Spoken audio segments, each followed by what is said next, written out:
Hello everyone. Today, we're diving into the extraordinary life of Marie Curie, a woman who truly sculpted light from darkness. We know her as the genius who won not one, but two Nobel Prizes, a feat almost unimaginable. But her true title, the one that really defines her, was fighter. Her life wasn't a smooth path to discovery, it was a relentless series of crushing barriers, political erasure, devastating starvation, profound discrimination, and heartbreaking grief. This is the story of how she didn't just face these challenges, but how she broke them all, turning impossible adversity into legendary discovery. Let's take a quick look at her resume, which is undeniably impressive: a Nobel Prize in Physics in 1903, followed by another in Chemistry in 1911. She was the first woman to ever win a Nobel Prize, and she remains the only person to win in two different scientific fields. That's the public image of success. But the reality was starkly different.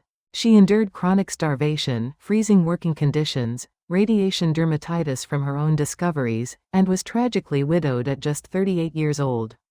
For Marie Curie, success wasn't some gift bestowed upon her, it was a survival strategy, hard-won and fiercely defended. Marie Sklodowska was born in Warsaw in 1867, into a nation that, on maps, simply didn't exist. Poland was under Russian occupation, and this political erasure was her first major barrier. Her own father was fired for his Polish patriotism, a stark reminder of the oppression. Adding to this, women were strictly banned from university education in occupied Poland. Think about that for a moment. It wasn't just poverty that fueled her despair, but the systemic denial of her fundamental right to learn, to pursue knowledge. Faced with these impossible barriers, Marie devised an ingenious underground strategy. She entered into what she called a blood pact with her older sister, Branya. Marie took a job as a governess, working tirelessly to fund Branya's medical degree in Paris. The understanding was clear: once Branya graduated, she would, in turn, pay for Marie's education. This required 5 grueling years of waiting and saving. During this time, Marie didn't stop learning. She secretly attended the Flying University, an illegal underground institution that constantly changed locations to evade police detection, keeping her intellectual flame alive. Finally, at the age of 24, Marie arrived in Paris.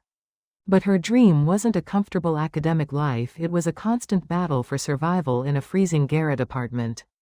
The temperatures were often below freezing, so cold that her wash water would freeze solid overnight. Her diet was sparse, often just bread and tea. To stay warm, she would sleep under every single piece of clothing she owned, piled high. She herself later described this period, saying, "The life of a student was a life of sacrifice." A sacrifice she willingly made for her education. This period of intense sacrifice highlighted her profound hunger for knowledge. It was in this challenging environment that she met Pierre Curie. He was the first man to truly see her not as a potential wife or housekeeper, but as an intellectual equal, a brilliant scientist in her own right. He recognized her genius. Marie's dedication was absolute. She often fainted in the library from starvation. When a doctor ordered her to eat meat for her health, she used the money to buy books instead. Her motivation was simple yet profound: the pain of hunger was bearable, but the pain of ignorance was not. She prioritized understanding above all else. Despite her academic brilliance, the Curies faced incredible institutional resistance. The university flat out refused to give them a proper laboratory. Instead, they were relegated to an abandoned shed on Rue Le Monde. This shed was a former dissection room, with no ventilation for the toxic fumes they would soon be working with. It was a greenhouse in summer and an icebox in winter. Their mission in this deplorable setting? To hunt for unknown elements, polonium and radium, hidden within tons of pitchblende ore. For 4 arduous years, Marie became more than a theorist, she transformed into a relentless factory worker. The labor was backbreaking, moving heavy sacks of pitchblende, boiling giant cauldrons, stirring their contents with an iron rod as heavy as herself. This grueling work went on for 4 years. The cost? Chronic fatigue that never lifted, hands cracked and raw, and lungs burning from the constant exposure to toxic fumes. From tons of raw pitchblende ore, they would extract a mere 0.1 grams of pure radium, a testament to sheer perseverance. Then, one pivotal night in 1902, exhausted, Marie returned to the dark, grimy shed. Amidst the dirt and the disarray, she saw that her test tubes were glowing with a soft, fairy-like luminosity. It was the blue light of radium. This was the victory. Radium had been isolated. The reward for their monumental effort came swiftly: the 1903 Nobel Prize in Physics, making Marie Curie the first woman in history to receive such an honor. But this was only one chapter of her extraordinary life. Just 3 years later, in 1906, the unthinkable happened. Pierre Curie was tragically struck by a horse-drawn carriage and killed instantly. Marie's loss was immeasurable. Not just her husband, but her research partner, her intellectual soulmate. The academic world, ever quick to judge, began to whisper, "Curie is finished." Many believed that without Pierre, her scientific contributions would collapse, that her career was over. But Marie Curie refused to let grief silence her science. In an astonishing display of resilience, she rose like a phoenix and became the first female professor at the prestigious Sorbonne University. On her first day, the lecture hall was packed, not just with students, but with spectators eager to see if she would break. She didn't speak of her grief. She simply opened her notes and picked up exactly where Pierre's last lecture had ended.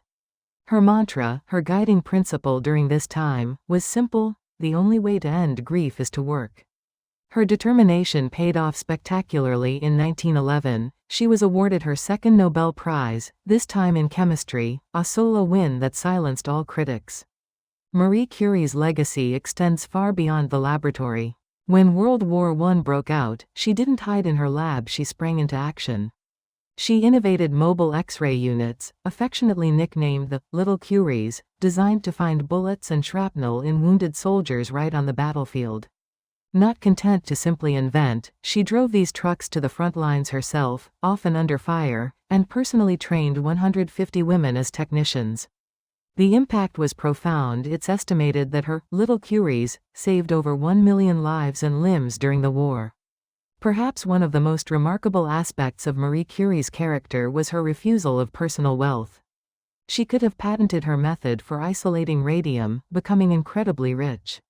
But she refused. Instead, she published the entire process freely, making it available for the entire world to use. Her philosophy was clear and unwavering: radium is not to enrich anyone. It is an element. It belongs to all people. She believed science was for humanity, not for personal gain. Marie Curie famously said, "Nothing in life is to be feared, it is only to be understood. Now is the time to understand more, so that we may fear less." Her life was a living testament to this profound statement. Fear, she showed us, is cured by knowledge. Marie Curie faced occupation, starvation, pervasive sexism, and the deepest personal loss. She conquered them all, not with brute force, but with an unwavering, unrelenting desire to understand the world around her, to bring light to its mysteries. So, I ask you today, looking at Marie Curie's extraordinary journey, what is stopping you? She didn't wait for the world to be fair, for a perfect, well-equipped laboratory, or for anyone's permission to pursue her passion. The challenge for us, then, is this: you do not need better circumstances to begin. You only need the courage to light the first candle. Be the light in your own darkness, just as Marie Curie illuminated the scientific world and inspired generations.